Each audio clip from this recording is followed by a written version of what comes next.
Hello বন্ধুরা, কেমন আছো সবাই? আশা করছি সবাই অনেক অনেক ভালো আছো। আর আমরাও কিন্তু অনেক ভালো আছি। আজকে কিন্তু কোনো ডেলি ব্লগ তোমাদের সঙ্গে শেয়ার করব না। আজকে কিন্তু একটা রান্নার একটা ভিডিও শেয়ার করব। এই রান্নাটা আমি ইউটিউব দেখে শিখেছি, মানে এই টাইপের অন্য রান্না খেয়েছি, কিন্তু এই জিনিসটা আমি ইউটিউবে একটা কুকিং চ্যানেল থেকে দেখেছি। দেখার পরে আগে একদিন আমি বানিয়ে খেয়েছিলাম, আর ওই বাড়িতে যাওয়ার পরেও একদিন বানিয়ে খেয়েছিলাম। মাকে বলেছিলাম বানাতে, মা বানিয়েছিল। তো আজকে ভাবলাম বাড়িতে আমিই বানাই। তো দেখো, তার জন্যে কিন্তু আগে আমি শুকনো লঙ্কা তেলে ভেজে তুলে নিলাম, তারপরে কিন্তু তেলের ওপরে দিয়ে দিয়েছি কালো জিরে, আর এবার কিন্তু দিয়ে দিচ্ছি রসুন। তো বুঝতেই পারছো, রসুন, কালো জিরে, লঙ্কা এইসব তেলের ওপরে দিচ্ছি, তার মানে কিছু একটা বাটাবাটি হবে, সেটা তো বুঝেই গেছো। তো আজকে বাটবো হচ্ছে কুমড়ো পাতা। অনেক দিন থেকেই ইচ্ছা করছিল কুমড়ো পাতা বাটা খেতে, কিন্তু কুমড়ো পাতাই পাচ্ছিলাম না। বাড়িতে গাছ আছে কুমড়ো গাছ, কিন্তু ছাদে উঠতে পারি না বলে আর সেটা খাওয়া হয় না।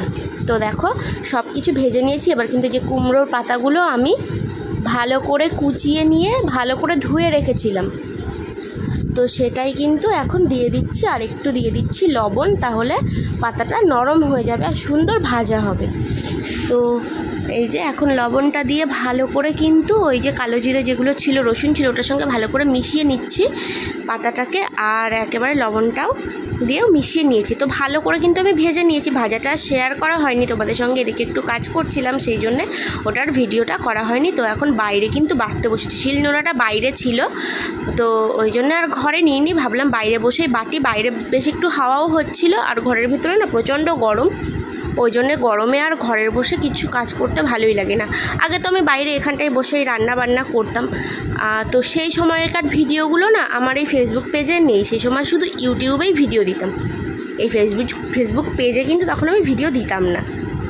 এখানে তো ভিডিও দিই এই কিছুদিন হলো, মাস তিনেক এখানে ভিডিও দিচ্ছি, তাও রেগুলার দেওয়া হয় না, মাঝে মাঝে 2-1 দিন বাদ হয়েই যায়।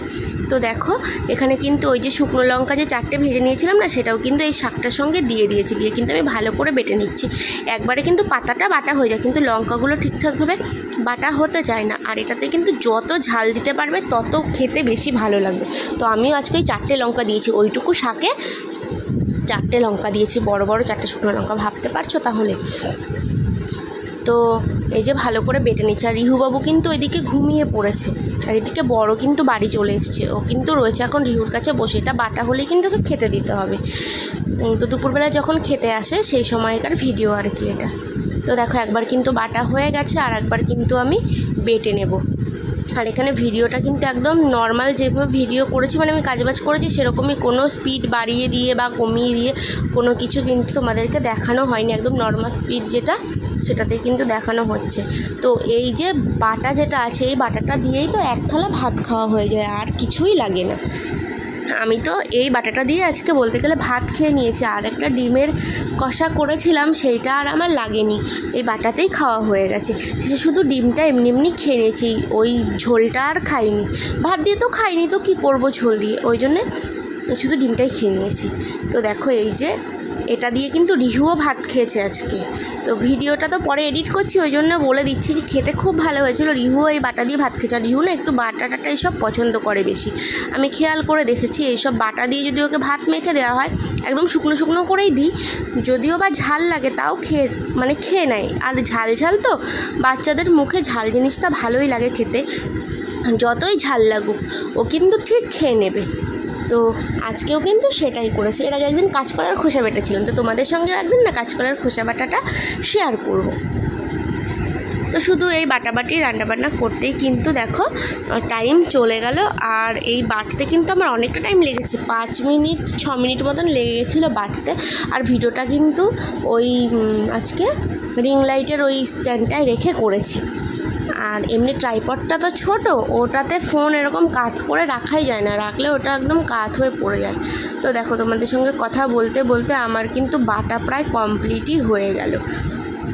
তো এবার এই যে বাটা কিন্তু হয়ে গেছে আমার, এবার আমি এগুলো সব তুলে নেব ভালো করে। আর এই যে শিলে বাটার পরে শিলে যেই বাটাগুলো লেগে থাকে না, ওইটাতে ভাত মেখে খেলে পরে সেই ভাতটা খেতে এত টেস্ট লাগে যে কী আর বলবো। তো যাই হোক, আজকে তো আর ওটা করা হবে না, আজকে আমি শিলটা একেবারে ধুয়ে এখান থেকেই তুলে দেবো। যে মগে করে জল নিয়ে এসেছি ওই জলটা দিয়ে কিন্তু তুলে নেবো। আগে কয়েকবার করেছি ওরকম বাটাবুটি করার পরে শিলের ওপরে ওই যে বাটাটা লেগে থাকে সেটা দিয়েই কিন্তু মানে ভাতটা মেখে খেয়েছি, অসম্ভব টেস্ট লাগে। কি আর বলবো। তো দেখো তোমাদের সঙ্গে গল্প করতে করতে আমার কিন্তু বাটাটাও হয়ে গেল। আর দেখো এটা কিন্তু একদমই সহজ একটা রান্না, মানে যে কেউ করে দিতে পারবে। যারা রান্নার রও জানে না তারাও কিন্তু এটা করে দিতে পারবে, এতটাই সহজ। শুধু ওটা ওই রসুন, কালো জিরে, লঙ্কা, লবণ, হলুদও, হ্যাঁ আমি কিন্তু পরে একটু হলুদও দিয়েছিলাম, সেটাও তোমাদের সঙ্গে শেয়ার করা হয়নি। ওটা ক্যামেরা অফ করার পরে দিয়েছিলাম, ওই জন্যই তো শেয়ার করা হয়নি। এখন তোমাদেরকে বলে দিলাম, তোমরা জেনে গেলে। আর এটা তো একদম স্বাভাবিক ব্যাপার, হলুদ তো রান্নাতে দিতেই হয়। এটা তো শুক্তো রান্না করছি না যে হলুদ দেবো না। আর দেখো শিলটাকে কিন্তু ভালো করে ধুয়ে নিচ্ছি। যে ধুয়ে যেগুলো ফেলে দিচ্ছি ওইগুলো কিন্তু ভাতের সঙ্গে মেখে খেলে যা টেস্ট লাগতো না, খুব ভালো লাগতো। তো তোমরা যারা ভিডিওটা দেখছো তারাও একদিন বাড়িতে বানিয়ে খেও। আমি জানি অনেকেই জানে এইভাবে খেতে হয়, না জানলে আমি বা কী করে ইউটিউব থেকে দেখলাম বলো। আমি জানতাম অন্য কিছু, আমরা বাটাবাটি করেছি, লাউ পাতা বেটেছি, ঘ্যাটকোল পাতা বেটেছি, আরও অন্য অন্য পাতা সব বেটে খেয়েছি এইভাবে। কিন্তু কুমড়ো পাতাটা আমিও ইউটিউব চ্যানেল দেখে আর কি বাটাটা শিখেছি। তো অনেক দিন আগে খেয়েছিলাম, বছরখানেক আগে বাড়িতে বানিয়ে। তারপরে কিন্তু ওই বাড়িতে গিয়ে একদিন মা বানিয়ে দিয়েছিলো, সেদিন খেয়েছিলাম আর আজকে খেলাম। তো যাই হোক, ভিডিওটা এখানে শেষ করলাম। রেসিপিটা যদি ভালো লাগে তাহলে কিন্তু অবশ্যই বাড়িতে বানিয়ে